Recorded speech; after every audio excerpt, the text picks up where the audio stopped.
Welcome to Bingo Topics, where we're going to cover a myriad of topics, starting with the snap count for the Eagles, as well as look at some interesting news swirling around that is connected with our boys here in Philly. What's up? It's your boy Centron coming back at you with another analysis video, and I kid you not, that's my real name. First up, Eagles snap count analysis, Week 12 versus the Bills. So yeah, man, this guy played a high snap count, but didn't let it affect his game. Tired as hell, but he got the job done. All right. Quarterback, obviously, he's going to play the number of snaps, the same or as amount of offensive snaps unless he's injured. But, man, the guy, night and day in the first half, in the second half, he came out and clutched it out in the second half. And, yeah, we had limited snaps to work with, and our inefficiency really hurt us early on. As an offense as a whole, but as Jalen plays a part in that. But he's also the reason why we won tonight. So that performance should have put him at the top of the MVP race. So, anyways, let's get into running back. DeAndre Swift, not enough. Not enough snaps from me. He was highly effective. Look at the yards per carry. He was keying us, especially in that second half when we went to him. I think he had like a 30-yard burst, late in the fourth quarter to score that touchdown. So, he was key. Jalen Hurts running the ball, he was more effective tonight. And, we're more well-placed. They were better placed. The QB draws and such. But, I think we should still give him a bit more to our running backs. Kenny Gainwell, he made the most of his carries, only 2, and only had 23 snaps, so he's seeing his snap percentage count go down each and every week. Boston Scott always gives us quality. He's averaging 56 yards, taking 5.6 a pop. The guy just is money, man.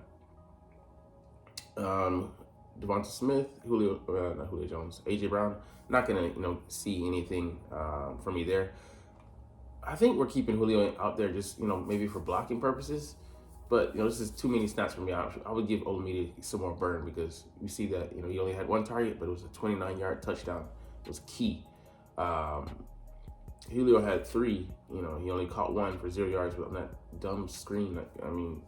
I would stop going to him for screens. Like, he's not as surprised as he used to be.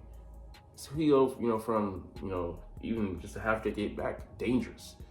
But this version of him, just a reduced version, he's here for emergency purposes. Let's not get that, misunderstood. And Quez, maybe for the speed element, but I didn't see it last night, but the no-show.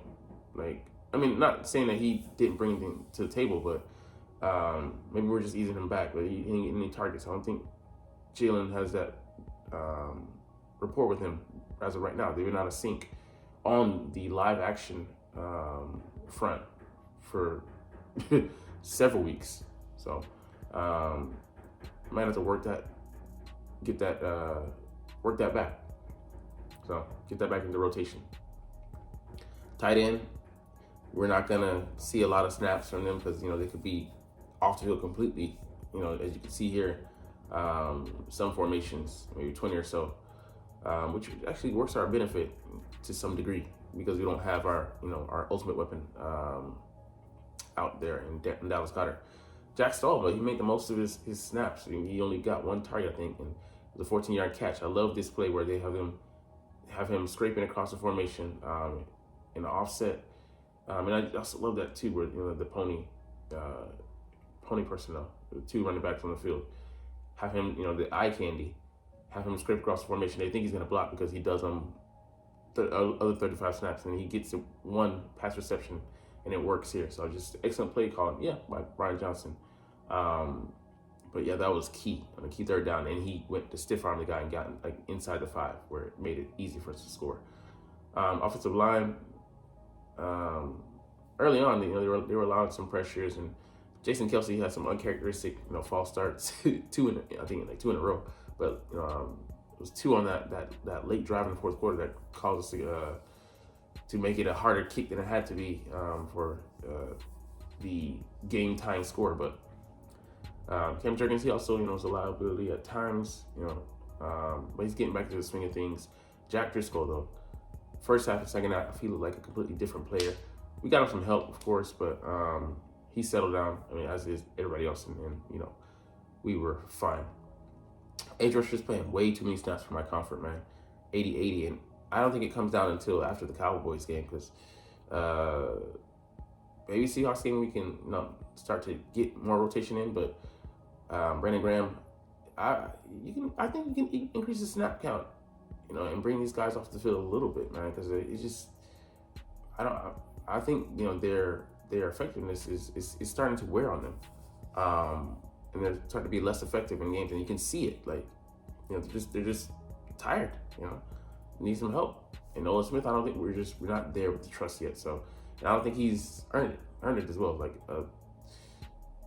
the fourth pass rusher that we could bring in, I don't see why we wouldn't have brought in Pierre Paul. I guess maybe because of his age and questioning his effectiveness, but I will at least have kicked the tires. But we do trust in Howard. Just thought it interesting. Interior line, we were short staffed with Milton Williams and then Fletcher Cox going out. That's why he only played 22 snaps. Usually he's leading the charge. But Jalen Carter had an increase, and it didn't seem to affect him, over the long haul. I mean, he had the same energy, I feel like, from start to finish. Jordan Davis, very high snap count. We relied on him, and he was tired. The whole defense was out there way too much anyways, because our offense was inept early. Morrow Jones, we don't trust him, so he's not going to get more snaps. Marlon, had a decent number, and we can rely on him because he's pretty dependable, and he doesn't make a lot of mistakes out there. So I don't know. Let's be seeing whether we'll get Fletcher Cox back this week. Would love to have him back, for the 49ers game, but I think we do get Milton Williams back, which would be some great help there, and then you will see these guys' snap counts come down. Let's see. Linebacker just kind of highlights the point. 87 snaps by Nicholas Morrow. So he pretty much never came off the field. Zach Cunningham, concerned with the hamstring injury. We'll address later what we might have to do. But yeah, it's highly concerning because he's our most productive and effective linebacker. And if we don't have him, that's cause for pause. Christian Ellis, while he can be a solid player, I don't think he's quite there yet, man. The instincts and stuff, developing that. He was in the wrong place at the wrong time. Too often, and no shade to him. It just he doesn't have the playing experience. So I prefer to have Zach out there. Cornerback and safety, these guys are gonna get they're not at rotational positions. Bradley Roby is, and I like that he's getting a high number of snaps because he was very effective. He's been a godsend for us. But they're still going to rotate these guys in and out just to give them, some breathers and break glass in case of emergency type situation because they need to have some kind of experience. But yeah, we'll look at, we'll dive a little bit more into the numbers and look at some stuff. The O-line, quarterback stability, great. AJ, his production takes a dip because defenses, they're going to key in on him and try to not have him beat them. He led the team with targets. Julio Jones, like I said, would have played Olamide more. And he's definitely going to take a back seat when Dallas is back. But it's nice to have him for, certain formations, like in the red zone where he can be a big target at 6'3", nearly 6'4". And we just continue to underutilize him, but he continues to show us why we shouldn't later on. Let's see. Yeah, we're obviously missing Dallas Goedert because their packages are completely different when he's in there.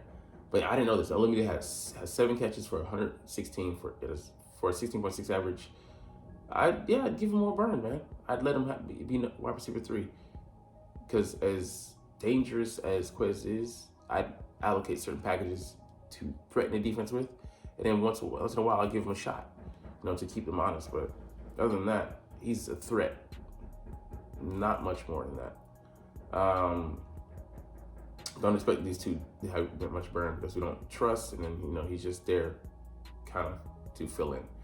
But yeah, as I pointed out, yeah, Boston Scott highly productive. Damn, yeah, Reed retired 116 total snaps between special teams and defense. Wow. Let's see. I don't think, maybe there's not much else to glean, but yeah, man, we had a very taxing day on defense. On offense, we put that burden on our defense's shoulders, so we got to be better with that. Help our guys out, man. Anyways, let's get into some other topics. Hassan Reddick on 49ers rematch. Talk is cheap. Line Nash, improve it again. Yeah, the 49ers been whining for months on end, about the way the game ended. Protect the quarterback, play better. So, I mean, that's on you guys. The way your roster constructed is top heavy. So, yeah, but, like Hassan said it, as the season's been going on, not much. They get to come back to the link. There was a lot of boo-hoos last year, a lot of crying, a lot of what ifs, a lot of this, a lot of that. Line it up, and then you can talk your shit. So like all we've heard was excuses, and yeah, one way you can fix that narrative about you, come out and win. Other than that, shut the fuck up, because he's not gonna talk a lot of trash, but in the game, he'll be running that mouth, and BG will as well. All right, man, this was shocking. Dallas Goedert could return to the field against the 49ers. You're like, wait, it's been 22 days, but it'll be like 29 or so, which is 4 weeks when we play against the 49ers. So it might come down to the wire, but it's crazy that he's even, he'll miss only 2 games instead of 4, and potentially just 3 if he, comes back versus the Cowboys. So this is crazy. Only thing, we're looking at is if there's a potential for a setback. If there's not, Dallas Goedert might be out there on the home field versus the freaking 49ers. Incredible, man. Just, his drive. He's not going to... Nick was trying to put pressure on him, saying he's going to be back at the state, but, Dallas, he's pushing for it. He's put pressure on himself to come back. So, incredible, bro. All right, Panthers fire head coach and former Eagles offensive coordinator Frank Reich. Could he make a return here? I mean, it wouldn't be unprecedented because last year we had Vic Fangio come back to help us out in a consultant role. We could do the same with him. And Doug Peterson, Frank Reich, and John DeFilippo, head coach, offensive coordinator, and quarterback coach, was a trifecta of godliness for us with, when it came to that synergy, play calling, and, chemistry between those guys just working with Carson Wentz and Nick Foles. And, Nick Sirianni was the offensive coordinator for Frank Reich in Indianapolis. So, sorry. It could be a possibility. I wouldn't put it out there. And it could definitely help with play calling. Just giving a veteran sounding board to bounce ideas off of, and as well is put some curveballs in there. So wouldn't be out of the question, and definitely would be a boon and a boost for this offense. Something just to have in our back pocket for the stretch run. All right, Eagles have increasing interest in Shaq Leonard. So this is directly tied to the injury with Zach Cunningham with the hamstring. The things are touchy-feely, touch and go. We don't know how long he might linger on, or how long he might be out for. Because if he's not 100% and he's at risk of re-aggravating it or making it worse and tearing the meat off that bone, yeah, you don't want to risk re-injury and just let him heal up at a slower pace. And he wouldn't be the guy we look to first put him in there, and we have to first see if he's still has some rubber on the tires, so to speak. But it could be a solid move if he checks out, and you get to keep him away from the Dallas Cowboys. So there's that. All right, the last thing we're gonna look at today, dive into, Man, this is wild, bro. That the Eagles open as home underdogs to the 49ers. So it's been moving in between 2.5 and 1.5, but the line now is back at 2.5. So I get it. They're a good, solid team, and they've looked great against some underwhelming teams, but they have the same disease as the 49ers. I mean, as the Cowboys, the bully disease, beating up on weaker people. Do that to somebody that's their equal. To the Browns, no, you couldn't. The Vikings came in and surprised you, so caught you off guard. So for me, this is unwarranted, unearned, but they seem to know something I don't. But nah, I don't think so. I'm like, how can you bet against the Eagles when they've been, pulling out these victories week after week? I know people are so enamored with the, San Francisco 49ers, but like Riddick said, hey, we need to line it up and see. Anyways, we're gonna get up out of here on that note because you're not even watching though, but it's all good because I love talking about the Eagles and love making these videos. So as always, before we chunk the deuces, or as we chunk the deuces, it's fly Eagles fly and let's motherfucking go. Like, comment, share, subscribe. Thanks for watching.